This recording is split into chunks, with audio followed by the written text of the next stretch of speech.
Oui, et bienvenue à Voix de policière, un balado qui met en lumière les parcours, les forces et les histoires des femmes policières dans nos communautés autochtones.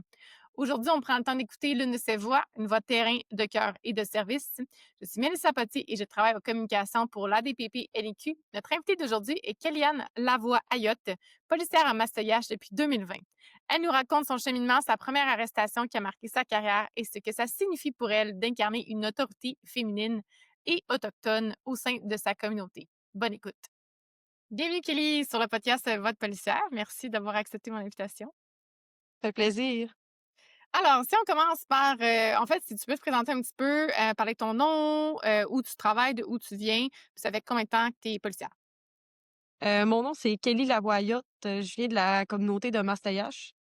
Ça va faire 5 ans, là, en décembre, que je suis policière ici, à Mastayache. Cool. Puis qu'est-ce qui t'a fait vouloir travailler, en fait, sur ta communauté à toi? C'était-tu comme clair dans ta tête quand tu allais devenir policière que c'est ça que tu allais faire ou tu sais que tu avais quand même exploré d'autres options? Comment ça s'est passé? C'était quand même assez clair, je te dirais, là, que je voulais travailler ici. Tu sais, je connaissais les besoins de ma communauté, surtout. Je connaissais les gens. J'ai comme un lien d'appartenance, là, ici, fait que c'était clair dans ma Je tête dès le comprends. début.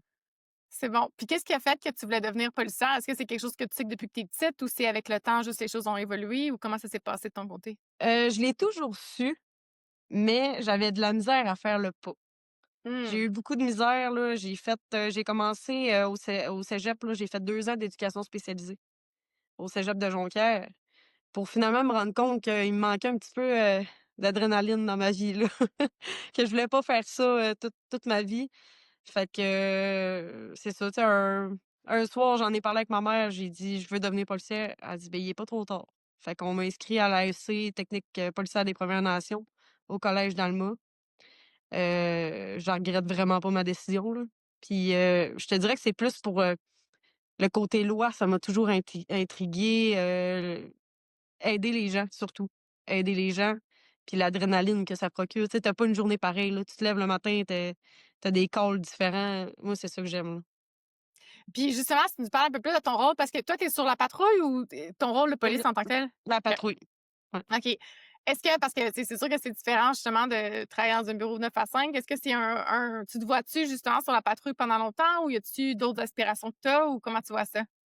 Moi, c'est sûr que je me vois sur la patrouille encore très longtemps. Je me vois OK. pas faire du 8 à 5 dans un bureau enfermé en avant d'un ordinateur, vraiment pas, là. Mais ce que j'aimerais faire éventuellement, ça serait devenir sergente de patrouille, peut-être, là, pour, justement, tu sais, tu continues à faire, tes 12 heures sur la patrouille, c'est juste que, tu sais, c'est toi qui va devenir la sergente de ton équipe. Fait que ça Très cool. m'intéresse. Génial. Bon, le podcast, évidemment, l'initiative a été lancée dans le but des 50e de Femmes en police, hein. Donc, ça fait déjà 50 ans que la première femme police, dans le fond, du Québec, en fait. Là. Comment, toi, tu vois ça? Ou est-ce que c'est quelque chose que tu t'es posé comme question? C'est une crainte que tu avais justement d'être une femme dans un milieu de gars, entre guillemets? Comment toi, tu voyais ça avant de joindre? Puis maintenant, est-ce que ta vue a changé justement que ça fait 5 ans que tu travailles comme policière? Ouais, ben, tu sais, au début, quand justement j'hésitais, là, tu sais, dans le parcours de ma vie où ce que je suis allée en éducation spécialisée, c'est justement pour ça que j'hésitais un petit peu parce qu'on dirait que je me disais, tu sais, j'étais une fille, j'avais pas tant de confiance en moi. Puis je me disais, travailler dans un milieu de gars, tu sais, faut que tu fasses tes preuves, là, en tant que femme, là. Mais finalement, j'ai commencé à travailler ici, puis le monde m'ont accueilli, puis ils m'ont rentré dans l'équipe, là. J'ai vraiment eu aucun problème de mon côté, là. Je suis bien, là. Très cool. Je pense que c'est l'avantage aussi de travailler en communauté ou de où ce que tu viens aussi, c'est qu'il Ouais, y a cette espèce de sentiment d'appartenance là, très familial, veux pas là, dans les ouais. communautés autochtones souvent, là, c'est ce Puis tu qui sais, comme présentement, je suis toute seule de fille au poste de police, là. Puis je ressens pas que je suis toute seule de fille, tu sais, mettons, là. Je je ouais, suis je suis quelqu'un c'est comme les autres. génial. Oui, puis je pense que, tu sais, c'est les autres conversations qu'on a eues justement jusqu'à maintenant, ce qui ressort beaucoup, c'est que, tu sais, les femmes ont quand même leur force, justement, tu sais, que ça c'est sûr que ça dépend de certains calls, ça dépend de certains appels, tu sais, il y a certaines habiletés qui vont être nécessaires plus que d'autres, mettons, mais sais, toi, comment tu vois ça? Tu sais, mettons qu'on parle de force, justement, chez les femmes, tu sais, je sais que la compassion, l'empathie, tu sais, peut revenir aussi, mais de ton côté, de ce que tu as expérimenté, justement, comment tu vois ou c'est quoi pour toi les forces, mettons, d'être une femme en police versus d'autres personnes, tu sais? C'est je te dirais la douceur peut-être? Je sais pas. Je sais pas comment l'expliquer, mais admettons parler je vais donner un exemple. Admettons une victime d'agression sexuelle, une femme victime d'agression sexuelle, tu sais, ça sera pas pareil de parler à un homme qu'une femme. Tu sais, ça t'apporte une certaine douceur, une certaine compréhension, heu, ça rassure. La voix Ouais. d'une fille rassure plus. Tu sais, je me mets dans mettons dans la peau d'une victime, j'aimerais probablement mieux faire une plainte auprès d'une femme qu'un homme. Ouais, ça peut être c'est pour ça que justement, indépendamment de l'énergie qui est nécessaire, tu sais, puis je pense que c'est ça, en fait, c'est la diversité qui est nécessaire dans une équipe, c'est que on peut varier ça, tu sais, des fois, c'est justement, on a besoin d'un peu plus de posture ou, tu sais, ou des fois, comme tu dis, dans ce cas-là spécifiquement, on veut quelqu'un avec plus d'ouverture qui qui Mmh. qui incite la personne justement à s'ouvrir davantage parce que quand tu vis des choses vulnérables comme ça, quand tu mets la peau dans la peau d'autres personnes, mais c'est ça, ça fait absolument du sens, là. Ouais. Je comprends absolument. Puis c'est plus comme, mettons, la mentalité d'avant, là, qu'une police, ça doit faire, 6 pieds 2 puis avoir des gros bras, là. Tu sais, il y a la communication beaucoup, là, qui est importante, là, avant de se rendre là, tu sais. Ouais, ouais, ça fait absolument du sens. Justement, en parlant d'appels ou d'épisodes, y a-tu quelque chose que, tu sais, si on parle d'un moment marquant dans ta carrière, que ça soit, marquant personnellement ou tu sais, des choses qui se sont passées, mais y a-tu quelque chose qui te vient en tête quand je te pose cette question-là? Mon premier suicide, Mmh. ouais, le premier suicide que j'ai eu l'intervention, là. Ouais, ça, c'est ce qui m'a marqué le plus parce que justement, c'était mon premier là. J'avais 4 mois de police de fait, ouais.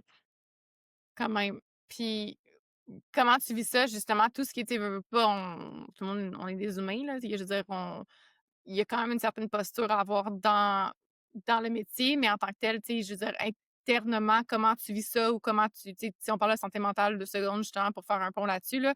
En plus, le 10 septembre, c'est la journée justement, prévention suicide. Fait que je veux pas dire comment tu fais une carapace, mais comment tu gères tes émotions ou comment tu vis avec ça, toi, pour continuer de quand même passer à travers ces épisodes-là qui sont un petit peu plus difficiles, suicide ou autre chose, puis continuer justement de te présenter au travail, puis tout en étant comme le meilleur de toi, si on veut? Heu, ben, je vais donner l'exemple que moi j'ai fait suite à cette intervention-là. Dans le fond, mon sergent, il était venu me rencontrer par après, puis il m'avait dit: «T'as-tu besoin de parler à un psychologue?» Puis moi, j'ai dit: «Je ressens pas le besoin, mais j'aime mieux prévenir que guérir». Fait que j'ai dit: «Oui».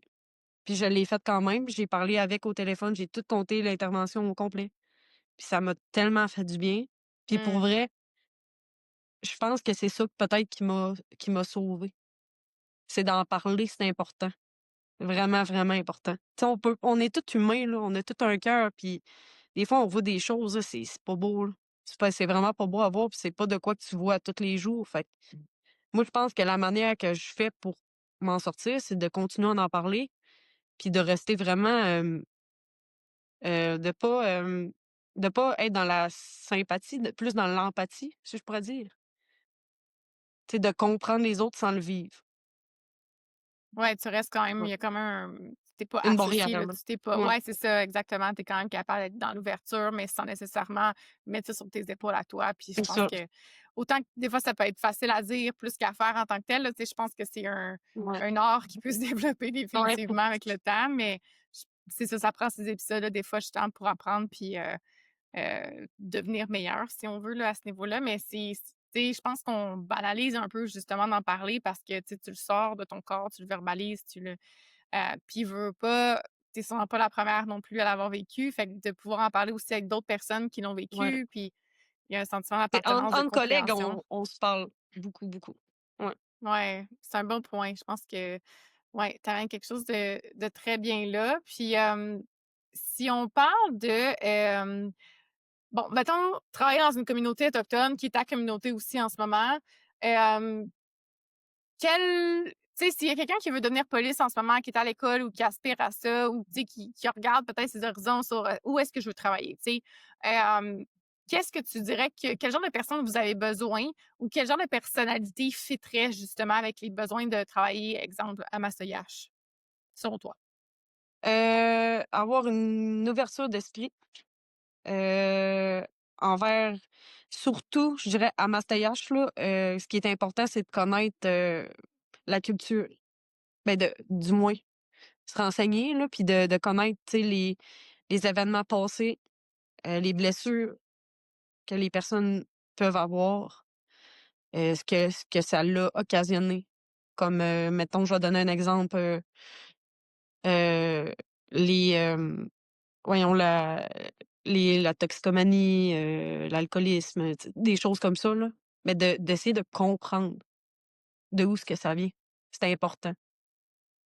Puis Ouais, je dirais les qualités, ça serait, être l'intégrité, être, quand même patient, être ouvert, ouais, comme j'ai dit, ouvert d'esprit, à l'écoute, empathique, puis un bon, être, bon dans le travail d'équipe. C'est très mmh, important. Moi, je dis toujours, c'est 95 de notre travail, là. Tu es toujours avec quelqu'un. Fait qu'il faut que tu sois ouvert aux autres, là, tu sais, à ton collègue. C'est important d'en parler, c'est important de communiquer entre collègues. d'être capable de mettre son ego de côté, quand c'est Ouais, nécessaire là, de ouais, ouais. ouais, c'est bon. Bon, ben, évidemment, vu que ça fait 50 ans que les femmes sont en police, comment tu vois ça pour les 50 prochaines années ou pour les prochaines années tout court de ton côté là, en termes de femmes en police? Moi, je pense qu'il va en avoir de plus en plus, là. Ouais, c'est positif. Il en faut des femmes dans la police. Ouais. Ouais, tu le vois là, dans ton, Mmh. c'est ça en étant dedans là, que ça fait plusieurs 5 années que tu fais ce métier-là. Puis surtout là, tu dis que tu es la seule en ce moment, de Ouais, ton en ce moment, je côté? suis la ouais. Quand même, hein? Quand même, quand même. Génial. Hem, pour terminer, est-ce que tu aurais un mot que tu aimerais partager, que ça soit, à des policiers actuels ou des aspirants policiers justement qui veulent soit venir en travailler en communauté ou soit devenir policier tout court ou tu sais, qu'est-ce que tu aurais envie de partager finalement? Heu je vais revenir un peu sur le point de tantôt, là, mais de pas de mettre son ego de côté justement, puis de quand tu as besoin d'aide, va en chercher. Attends pas de te rendre malade. Mmh. Tu sais, va en chercher avant qu'il soit trop tard, puis on aide, tu sais, dans le métier de police, on aide tellement tout le monde que c'est important d'être bien soi-même avec sa propre santé mentale, tu sais. Pour aider quelqu'un, faut être bien soi-même, puis tu sais, on en a de l'aide, là, on en a des ressources, c'est juste de faire le pas puis y aller. Ouais, exact. Puis c'est là que ça prend plus de force. C'est souvent, on a peur d'avoir, l'air faible ou des choses comme ça, mais je Ouais, pense qu'avec le temps et la sagesse et l'âge, on apprend que finalement, c'est justement un signe de force, tu sais, d'aller demander ces ressources-là quand on en a c'est besoin, puis de ça. le reconnaître, là. Mmh. Ouais, bon. Merci Kelly. Merci. C'est un plaisir.